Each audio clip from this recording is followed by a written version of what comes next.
अरे अरे जजेमा तुम एमित अवस्था कौन जाऊच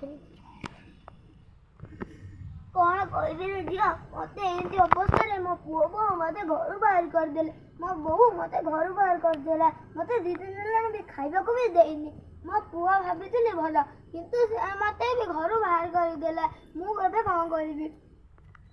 हो जजेमा तुम मो घर चल मुझे तुमको सुरक्षित अवस्था मो घर रखी ठीक अच्छे जजेमा भगवान तोर मंगल करतु मुझे जालुची तू चले ठीक अच्छे जजेमा आप जल्दी आसतु ठीक अच्छे झील आपण मानक मु अनुरोध करुच्ची कहीं कह बापा माँ घर बाहर कर कारण बापा माँ होती ठाकुर स्वरूप से घर बाहर कले आपण मैंने एति भूल जाते आपणकर भी सेमती दिने समय आसो जे आपन को घर बाहर करदे से अनुरोध कर पुओ मान कहीं निजर बापा माँ को घर बाहर करूँ ना।